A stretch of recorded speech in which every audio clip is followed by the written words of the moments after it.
zake pamoja na kwa pamoja tunapenda. Asante sana, naomba tuketi. Wa kushoto na wa kulia.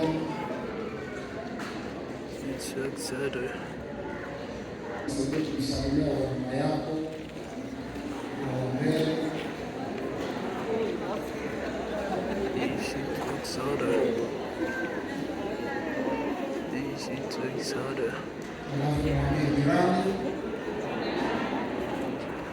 Mwambie jirani, mwambie kitabu chako cha miujiza, mwambie umekalia miujiza. Wakapo wanaamini. Mheshimiwa Baba Mwangalizi, sounds beautiful. Mathayo Mahomola, Baba Makamu Mwangalizi, bila kumsahau Mama Mwangalizi na mchungaji wa kanisa hili la ACC, pamoja na makamu, pamoja na mama Kajanga, wazee na wachungaji wasaidizi, mchungaji mstaafu. Hili ni kanisa lina wachungaji wengi sana. Hapa kuna wachungaji walioko kazini, kuna wastaafu, kuna walioko masomoni, na kuna wengine wako huku, wako njiani kuja. Baraza la wazee, viongozi wote wa kanisa, washirika wote ambao tumekuja kumwabudu Mungu, wasalimu kwa jina la Bwana Yesu Kristo. Ninamshukuru Mungu ambaye kwa neema yake kubwa amenipa nafasi ya kuja kumwabudu Mungu pamoja nami mahali hapa.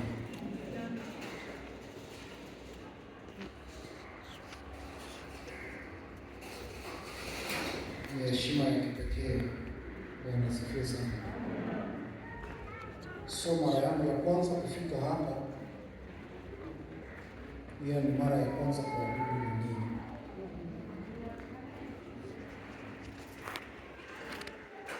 Sisi makao makuu hatujambo, Baba Askofu Mkuu hatujambo, anaendelea vizuri. Walikuwa kwenye mafunzo maalum ya kuwafunza watu ambao wako katika tasnia ya matibabu. Kwa hiyo tulikuwa na watu wote ambao madaktari, yaani watu wanaofanya kazi kwenye hospitali na mambo ya tiba. Ni mwanzo mzuri wa kuelekea ujenzi wa hospitali zetu ambazo Mungu atatusaidia hatimaye tutaziona zikiwa zinajengwa. Bwana asifiwe sana. Kwa hiyo hajambo, Baba Makamu Askofu jambo, katibu mkuu na yeye hajambo. Amen. Naomba mpokee salamu zao wote. Amen. Pokea salamu kutoka pia kwa mke wangu. Amen. Na mke anaitwa Rose. Na watoto watatu, ila wao hawajanituma salamu.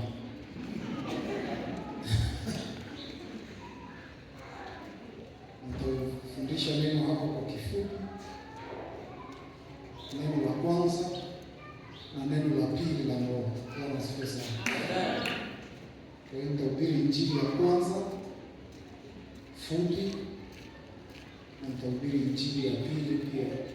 Zote nimekusudia ziwe fupi fupi. Bwana asifiwe sana. Nikawacha mkali ubwao. Mimi ninachunga kanisa kule Mpama, inaitwa kanisa Jekundu.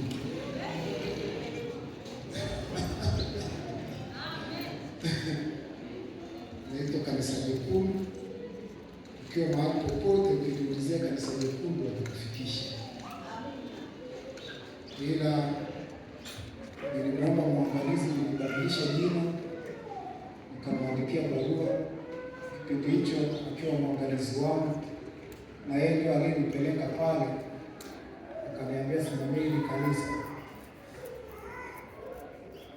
na kwa sababu akiniita naitika, sija akaninyang'anya. Kwa hiyo tunajiita sasa hivi Dodoma Light Church. Bwana asifiwe sana. Amen. Sasa niache hayo maneno mengi kwa sababu muda wetu ni mchache na mambo ni mengi. Si sawa? Naomba ufungue Biblia yako, chukue daftari lako na kuandika.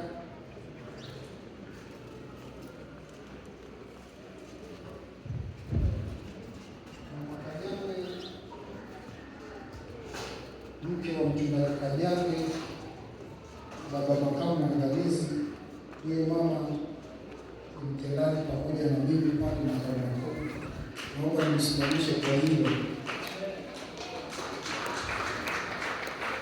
Mchungaji kiongozi anasema aje asalimie, na kwa sababu mchungaji kiongozi ndio kiongozi wa hapa, neno lake ni amri, siwezi kupingana nalo. Yeye ni mama, nimekuta pale makao makuu akanipokea, nimefanya kazi pale makao makuu kwa miaka. Nafikiri hata ukimchanja atakuwa anatoka ndani ya makao makuu ya. Nafikiri anajua hiyo kanisa kwa sababu yeye ndio anaandika barua zote zinazotembea nchi nzima tangu miaka hiyo. Naomba nikukaribishe hapa nilipo, usalimie wa Tanzania.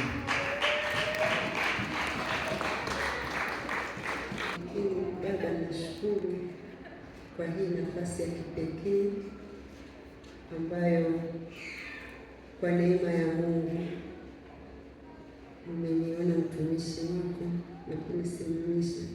Baba, nashukuru. Asante makamu, asante mwangalizi, asante watumishi wa Mungu mlioko mahali hapa, na asante kanisa zima kwa jumla. Ninawashukuru kuungana nani kwa ajili ya ibada ya leo. Mungu wa mbinguni awabariki. Asante.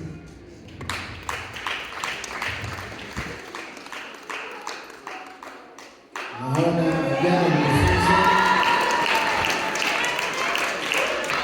Nafikiri semina ambayo imeshaanza.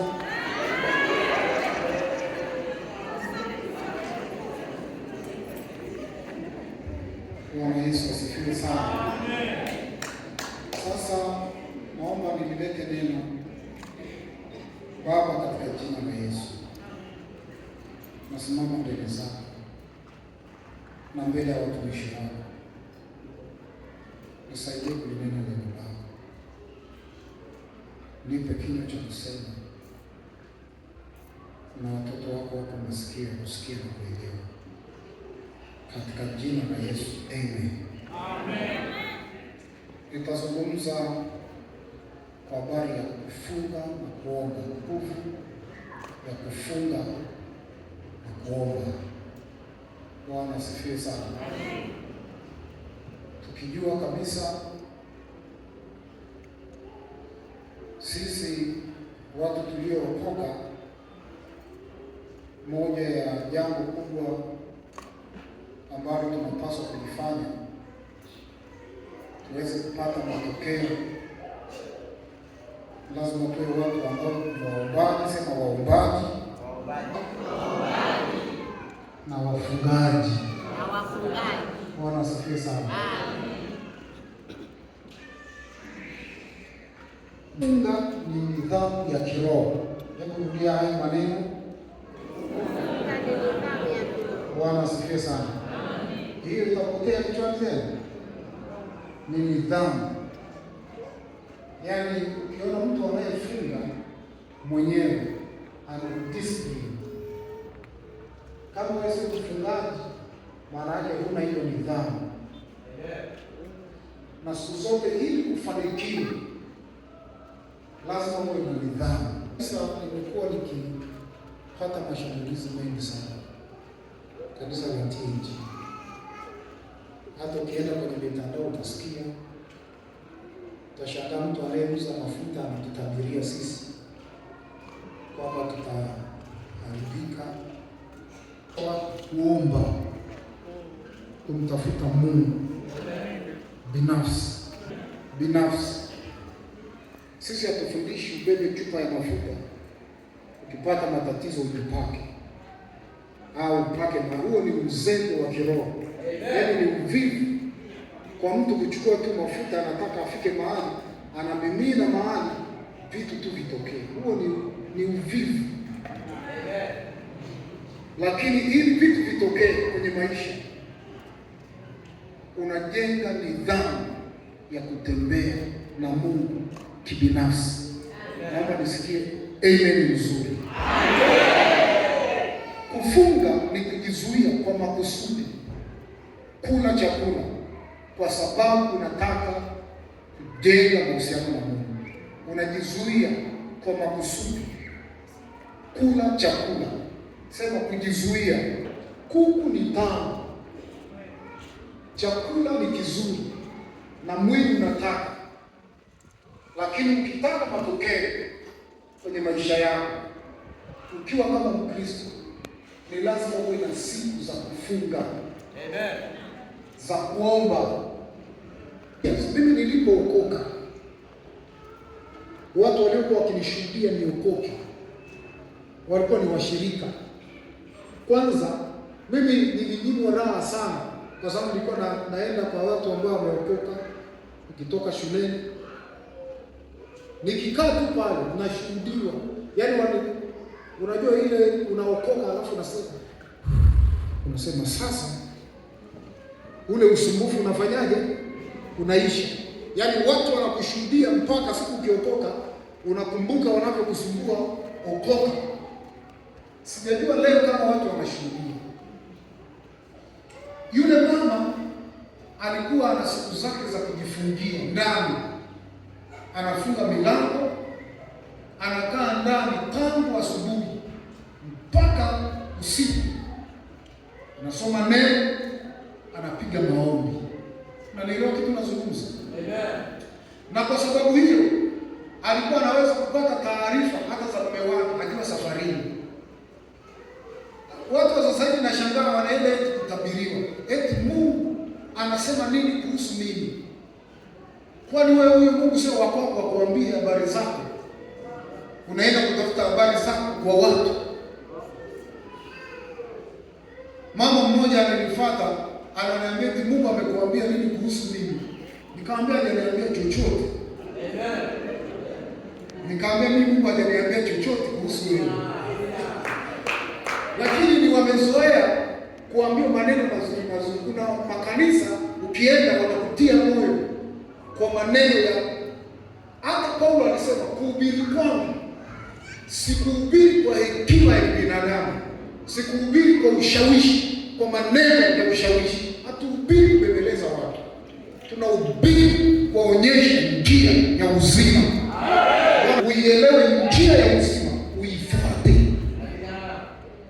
Na kuhubiri ili mtujue sisi, wala sihitaji watu wanijue mimi. Tunahubiri watu wamjue Kristo, maana Kristo ndiye aliyewafia msalabani. Na tunakaa hapo kuwafundisha njia ya kumfuata Yesu. Sasa na kwa sababu walianza hawa na kiburi, sasa hivi sijui story gani, hata watu wakitaka umaarufu watatumia jina la TAG kusema Bwana asema, kwa sababu wanajua akizungumza TAG nchi nzima inamsikia. Hiyo ni faulu mbaya. Kwa hiyo kufunga ni kujizuia, ni kuwa na nidhamu. Nami nataka nikwambie, ukitaka maisha ya matokeo, tangu niliokoka nikafundishwa kufunga. Amen. Na nimeishi nikifunga na kuomba, na nimeona matokeo. Sijawahi kwenda kuvunjwa laana mimi. Bwana asifiwe sana. Kufunga ilikuwa ni sehemu ya kawaida ya maisha ya Wakristo, yaani ni sehemu ya kawaida ya maisha ya Kikristo. Yaani huwezi kuwa mtii alafu mfungi, huwezi kuwa Mkristo alafu mfungi. Yaani kama ufungi, wewe si mtii. Watii wanafunga, Wakristo wanafunga. Hata msiposema amen, ndio hivyo. Ukisoma sura ya 6 ya kitabu cha Matendo ya Mitume, kitabu cha Mathayo, soma mstari wa kwanza mpaka 18. Mimi sitasoma hiyo mstari yote, ila kile ninachohoja na nataka kujenga utaielewa. Ukisoma mstari wa pili, mimi nitachagua baadhi ya mistari. Mstari wa pili anasema, fungua, open your Bible, fungua Mathayo sura ya 6. Ngoja niangalie muda kabisa hivi. Moja, mbili, tatu, tunasoma wote. Basi wewe utoapo sadaka, tuendelee, usipige panda mbele yako kama wanafiki wafanyao katika masinagogi na njiani, ili watukuzwe na watu. Pointi ndio nataka, anasema basi wewe utoapo sadaka. Neno hilo anataka kumaanisha kwamba toapo sadaka, anachotaka kuonyesha ni routine, ni kitu ambacho hauhitaji kuambiwa toa sadaka. Na ndio sababu mkija kanisani chombo kinawekwa, wote mnakuja kutoa sadaka. Kwa nini? Kutoa sadaka ni sehemu ya ibada, na kila mtu anategemea atoe nini? Sadaka. Kwa hiyo anasema basi toa sadaka, when you give your offering. Bwana asifiwe sana. When you make your offering. Kwa hiyo anaposema when, wakati, inamaanisha hilo ni jambo linajirudia, sio kitu ambacho ni uchaguzi. Ijaandiko ikiwa utatoa sadaka, ndio hapo tungesema ni uchaguzi. Lakini utoapo sadaka, maana yake ni lazima utoe sadaka. Bwana asifiwe sana. Wangapi wamenyelewa mpaka hapo? Ndio keji ndani yako, mwambie kanisani lazima utoe sadaka. Wangapi tunakubaliana? Vizuri, hili kanisa liko vizuri. Hongereni kwa ujenzi mkubwa. Ikiwa nakumbuka nachomekea huko, Bwana asifiwe sana. Na hatimaye mmesimama. Basi jipigie makofi mwenyewe. Mstari wa 5 anasemaje tena? Moja, msiwe kama wanafiki, kwa maana wao wapenda kusali. Hao wakasimama, tuachie tuishie. Kwa hiyo tena msalimu, maana yake anataka kusema kuomba ni lazima, pia mtaomba. Anasemaje? Tena msalimu. Maana yake mwandishi aliyeandika anakutegemea ufanyaje? Usali. Anakutegemea ufanyaje? Kwani midomo yenu ina vidonda? Anakutegemea ufanyaje? Very good. Nataka kelele. Anakutegemea ufanyaje? Vizuri. Kwa hiyo kusali ni sawa sawa na kutoa nini? Sadaka. Kwamba toa sadaka, alafu fanyaje? Sali, omba, sema amen. Mdogo mdogo, taratibu. Bwana asifiwe sana, mpaka tuelewane. Mstari wa 6 anasemaje? 1, 2, 3. Ingia katika chumba chako cha ndani, alafu kisha funga mlango wako, usali mbele za Baba yako aliye sirini, na Baba yako anaye sirini atakujaza. Kwa hiyo naanza wewe msalimu. Kusali ni sehemu ya maisha ya Mkristo. Sema kusali ni sehemu ya maisha yangu. Kwa hiyo ni lazima nisali. Ngapi tunakubaliana? Mstari wa 16 tunaruka. Mimi nimekuambia kasome mstari wa kwanza mpaka 18. Mstari wa 16, moja semaje? Mfungapo msiwe kama wanafiki wenye uso wa kukunjamana, maana hujifunga nyuso zao ili waonekane ya kuwa wamefunga. Amin, nawaambia wamekwisha kupata thawabu yao. Kwa hiyo anaanza kwa kusemaje? Tena mfungapo. Asemi ikiwa mtafunga. Bwana asifiwe sana. Asemi if you fast. Anasema when you fast. Muombapo, akimaanisha kufunga ni kama kuomba na kufunga ni kama kutoa sadaka. Haupaswi kuja kanisani bila sadaka, haupaswi kuishi bila kufunga, kuomba, na haupaswi kuishi bila kufanyaje? Kufunga. Maana yake kufunga ni sehemu ya kawaida ya maisha ya mtu aliyeokoka. Nani anasikia kitu nazungumza? Mgeukie jirani yako. Kama wiki hii, mgeukie jirani yako. Kama wiki hii limepita na haujafunga, una matatizo. Anasema anayo hapa. Unanielewa kitu nazungumza? Kama wiki hii limepita na haujafunga, una matatizo. Bwana, sijui kama tunaelewana. Kwa hiyo kufunga hasemi ikiwa mtafunga, hasemi ikiwa mtafunga. Unajua akisema ikiwa ni uchaguzi, anasema mfungapo. Huo mstari wa 10 na ngapi jamani? Tena mfungapo. Mtu anaposema tena mfungapo, anakutegemea ufunge. Hoja ninayotaka kuitengeneza hapa, kufunga ni sehemu ya maisha ya Kristo. Bwana asifiwe sana.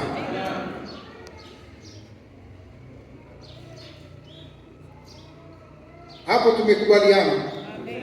Sawa. Yesu alifunga. Yesu alifunga. Navukaruka point.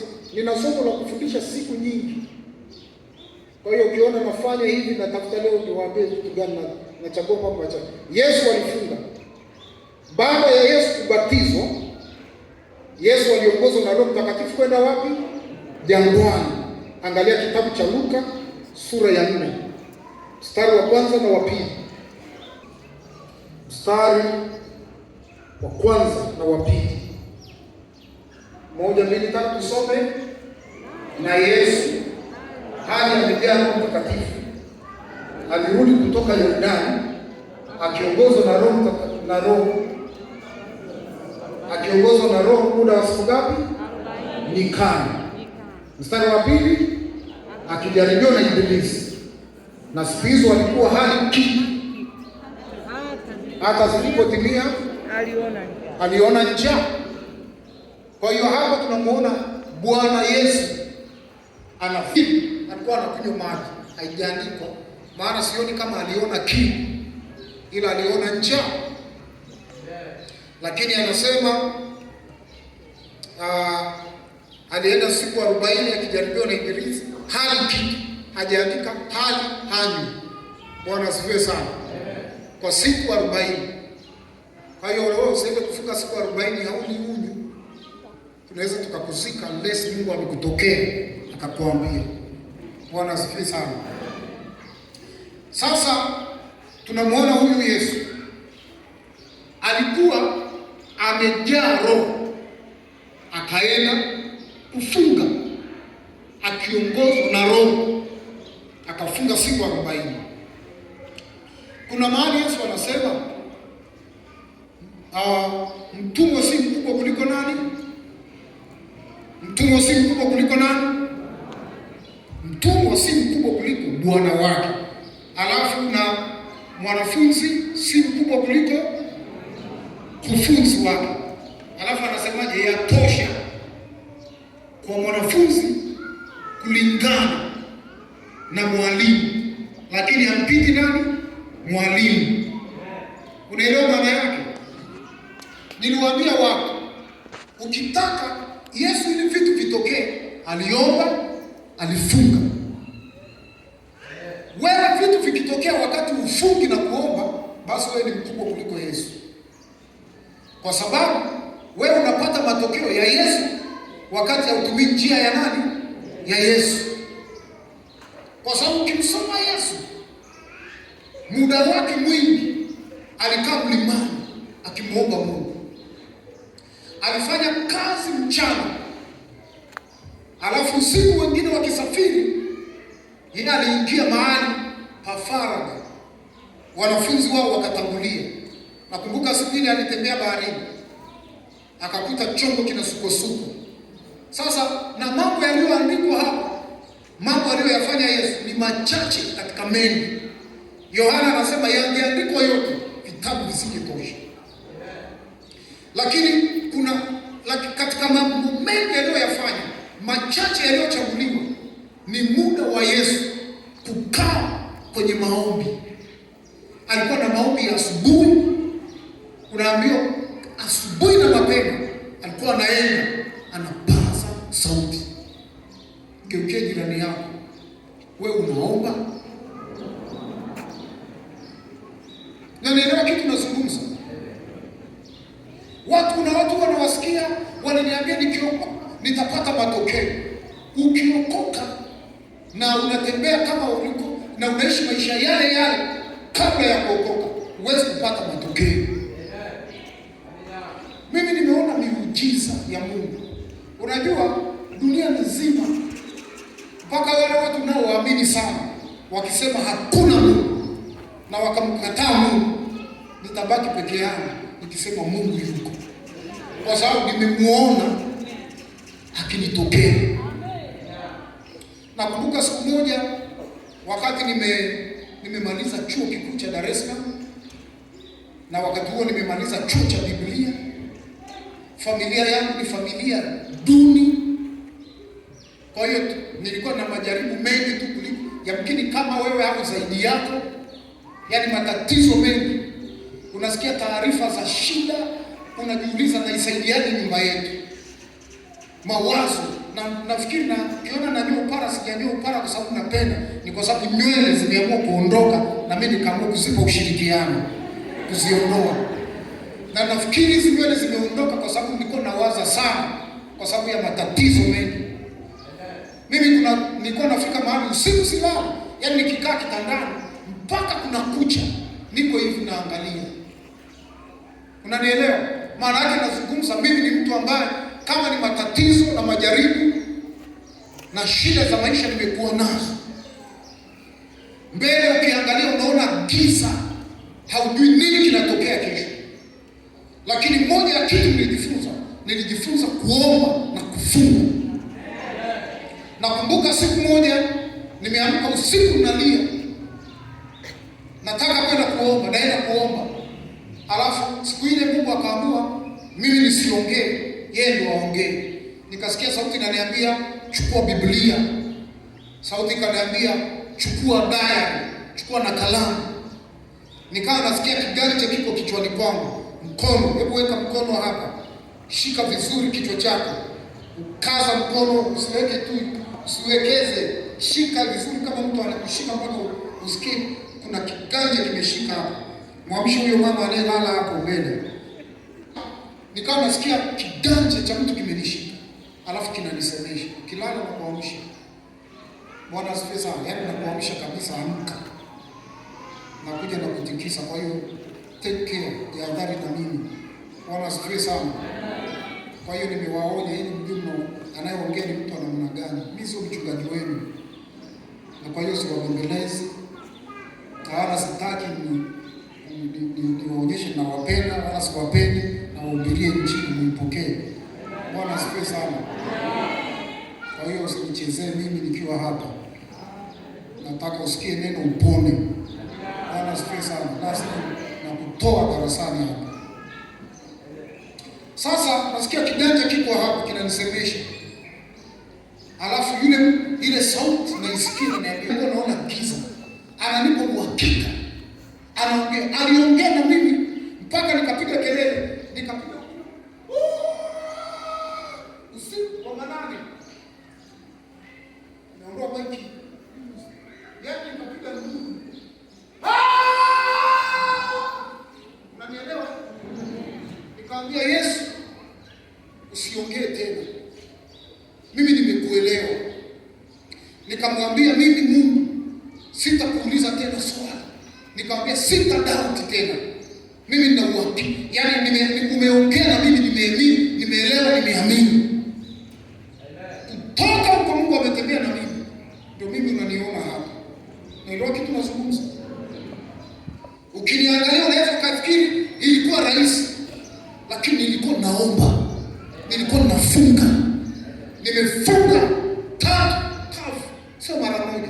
Nimefunga hizi 30 40 za kwangu mwenyewe. Nafika mahali nasema sasa nataka kufunga. Sasa kanisa la leo, watu wanaokoka sasa hivi wana maombi ya Ijumaa. Yaani Ijumaa kitiji ni siku ya kufunga. Lakini Ijumaa watiji hawafungi. Na nielewa kitu nazungumza. Watiji hawafanyaje? Hawafungi. Alafu wananiambia vitu haviendi. Havitaenda na kuambia. Nasema havitaenda.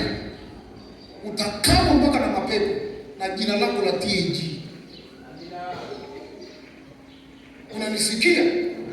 Tutakuzika na shida mpaka shingoni. Yaani mpaka siku ile tunakuzika, unazikwa, unanuka matatizo.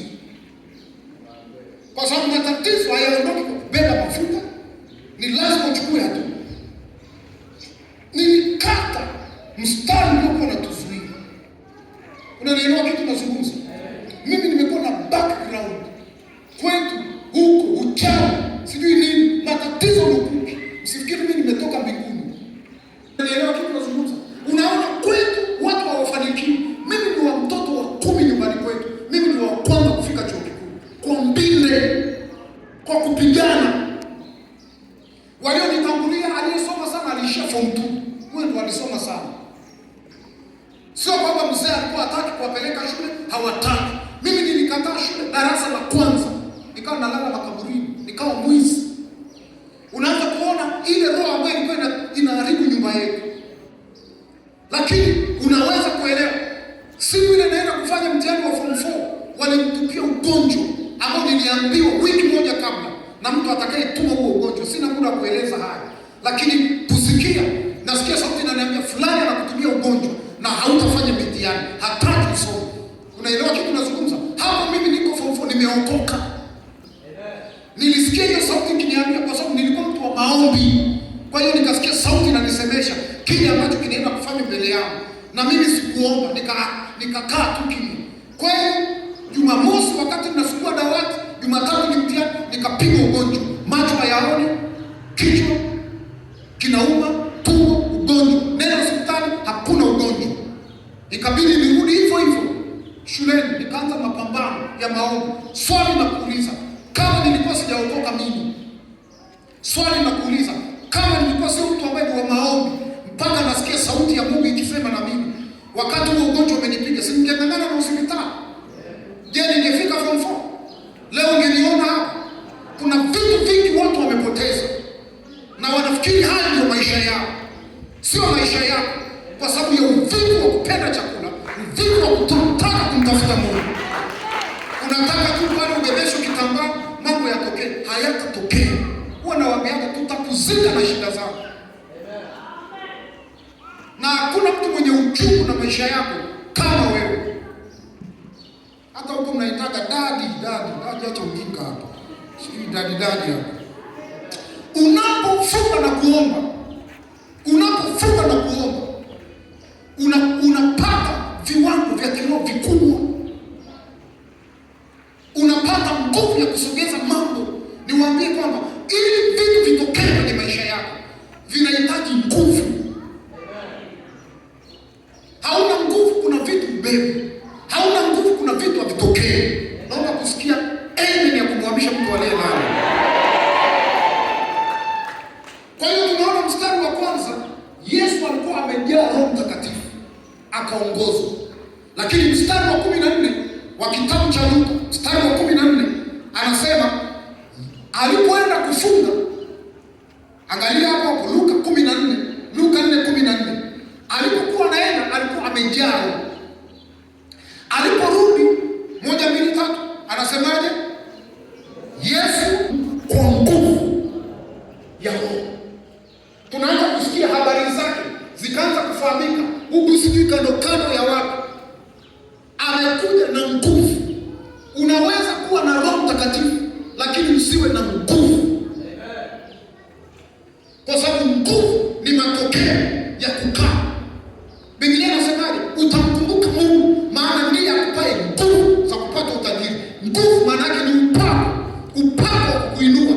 Maana yake ili uinuke unahitaji upako. Uwezo wa kufikiri ni upako. Kuna upako wa kufikiri, kuna upako wa kudesign, kuna upako wa aina nyingi nyingi. Upako sio kudondoka hapa chini, unadondoka unaamka na matatizo. Watu wana matatizo sana hichi kizazi. Ukiangusha na kuacha. Na imewaharibu wahubiri, wanafikiri kwamba kuwa na nguvu ni kudondosha watu. Upako sio kudondoka, upako ni vitu kutokea. Upako ni matokeo, sio kudondoka. Na nielewa kitu nazungumza. Sasa unadondoka, una mafua, unaamka na mafua na umechafua nguo yako ya nini?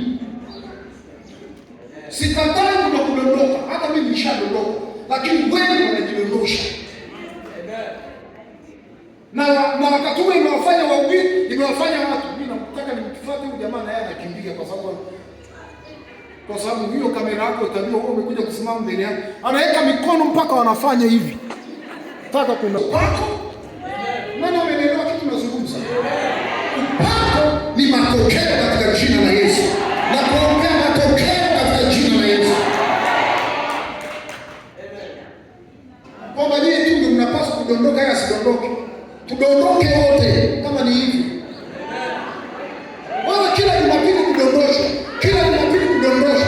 Dondokeni wote. Yeye anadondoshoka na nani? Kuja hapo ujinga tu. Alafu utasema Nimrod amepoa. Mimi sijapoa. Anatoa koti, fanya hivi, unadondoka. Uchumi wenu bado ni mgumu vile vile. Nazungumza upako. Bwana anakupa akili, unafanya kazi, unainuka. Na upako haupatikani kwa kuwekewa mikono. Upako unapatikana kwa kuingia chumba cha siri. Unapiga magoti, unaongea na Mungu. Unataka vifu hapa, unataka Nimrod akuwekee mikono, vitu viende. Hakuna hiyo kitu. Na hapa siwekei mtu mkono. Hapa nakupa knowledge, nenda kaombe. Nakupa knowledge, nenda kafunge. Nenda kamtafute Mungu. Mungu alipokuwa anaongea na mtu anaitwa Musa, alipokuwa anaongea na Musa, Biblia inasemaje?